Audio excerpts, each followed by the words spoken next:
Oh, hey, Mr. Young here. And I'm afraid you guys just got me on camera practicing my constitutional right to vote for my representative government. However, I must admit, you caught me in a little bit of a fib. I wasn't actually voting. That'll happen on the morning of Tuesday, November 8th, as it will for everybody else across this great nation. But what I want to talk to you about now is your opportunity to practice the exercise of voting in our very school. With me today is County Clerk of Pettis County, Nick Lestrada, who's going to give you some information now about voter registration. Mr. Lestrada. For you guys that live here in the county of Pettis, make sure that you're registered to vote. Registered to vote is a very important issue with this upcoming election that we do have. We got to make sure that the efficiency is very good for our elections in the process. You can register to vote online. Go to www.pettiscomo.com. It's a very easy link to click. You can do a registration online.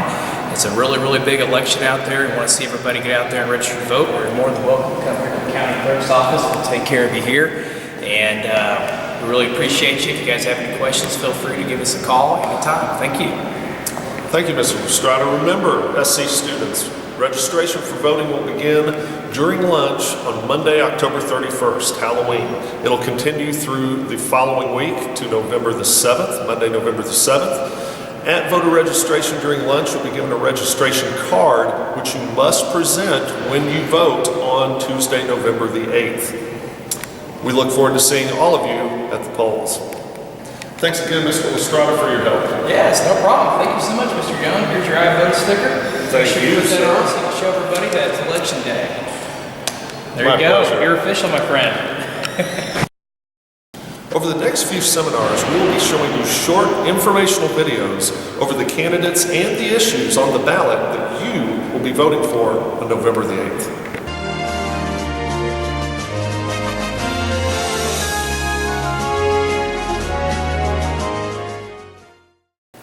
Our first mini lesson of the series is going to cover the 3 proposed amendments and the 1 proposition that you, the voter, will be going to the polls and voting for on the morning of Tuesday, November the 8th. Our first is Missouri Constitutional Amendment number 1.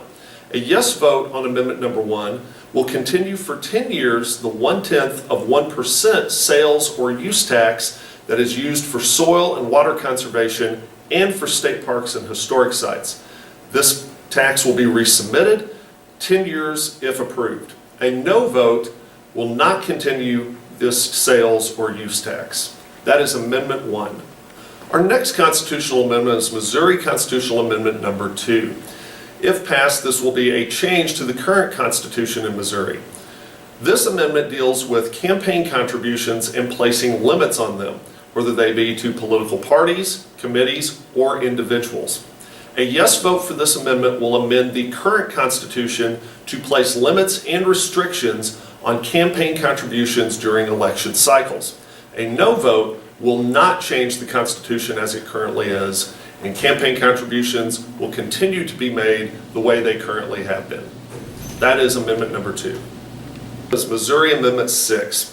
If passed, this amendment will amend the current Missouri Constitution to state that voters may be required by law to verify their identity, their citizenship, or their residence by presenting identification that may include valid government issue photo or driver's license.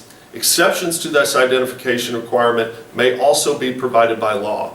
A no vote would not change the current Missouri Constitution as it currently is. That is Amendment number 6. Our final ballot measure is Proposition A. A yes vote will amend Missouri law to increase taxes on cigarettes in consecutive 2-year cycles starting in 2017, 2019, and 2021. At which point this additional tax will total 23 cents per pack of 20. This amendment also increases the tax paid by sellers on other tobacco products by 5% of manufacturer's invoice price. This amendment further provides that the funds generated by these taxes shall be used exclusively to fund transportation infrastructure projects. So taxes from these sales will go towards our roads, bridges, and things of that nature.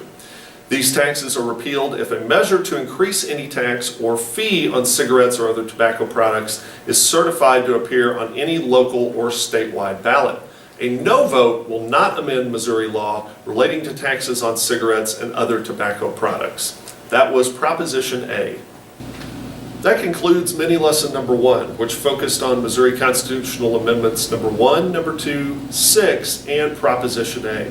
Our next mini lesson will cover Missouri Treasurer, Missouri Secretary of State, and Missouri Attorney General. Remember, you can register to vote starting Monday, October 31st through Monday, November 7th during lunch periods. And remember, get out and vote on Tuesday, November 8th. Thank you.